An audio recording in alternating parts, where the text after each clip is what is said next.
নমস্কার, নিউজ 18 বাংলায় আপনাদের স্বাগত। আপনাদের সঙ্গে রয়েছি আমি প্রিয়াঙ্কা।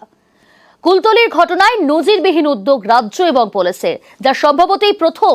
পুলিশের তরফে হাইকোর্টে এমনই আবেদন করা হলো। পুলিশ চাইল কুলতলির নাবালিকার ময়নাতদন্ত হোক কেন্দ্রীয় হাসপাতালে এবং উপস্থিত থাকুন এসিজেএম।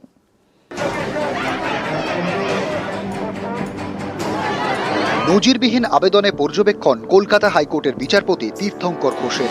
এদিন শুনানিতে নাবালিকার মায়ের আইনজীবী শামীম আহমেদ বলেন, উই ওয়ান্ট জাস্টিস। বিচারপতি তীর্থঙ্কর ঘোষ তখন বলেন, অনেকে মনে করেন তাঁরা যাকে মনে করছেন তাকেই শাস্তি দিতে হবে। আদালত রেকর্ডের ভিত্তিতে কাজ করে।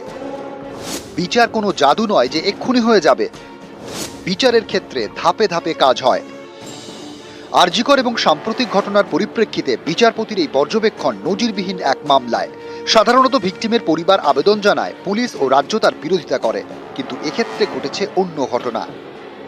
আমরা মাননীয় ক্যালকাটা হাইকোর্টে একটা ফাইলিং করি এই দুটো মেইন ইস্যুতে। এক, ময়নাতদন্ত যেন জুডিশিয়াল ম্যাজিস্ট্রেটের প্রেজেন্সে হয়, আর সেকেন্ড, ময়নাতদন্ত যেন যে কোনো কেন্দ্রীয় সরকারি হসপিটালের মধ্যে হয়।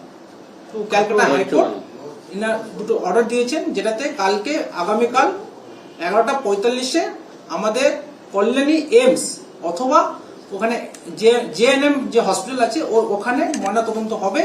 এই ময়নাতদন্ত হবে জুডিশিয়াল ম্যাজিস্ট্রেটের প্রেজেন্সে।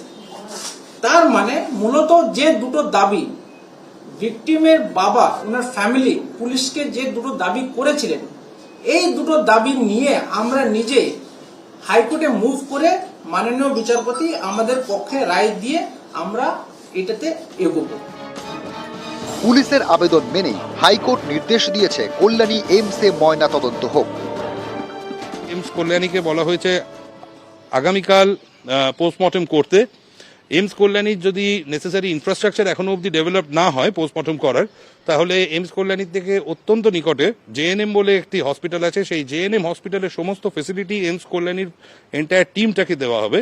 সেখানে রাজ্যের কেউ থাকতে পারবে না, শুধু ইনফ্রাস্ট্রাকচারটা ইউজ করার জন্য এইমস কল্যাণীর থেকে জেএনএম হসপিটালে যাবে। মেয়েটির বাবা মাকেও সেখানে মানে প্রেজেন্ট থাকার জন্য কোর্ট লিবার্টি দিয়েছে।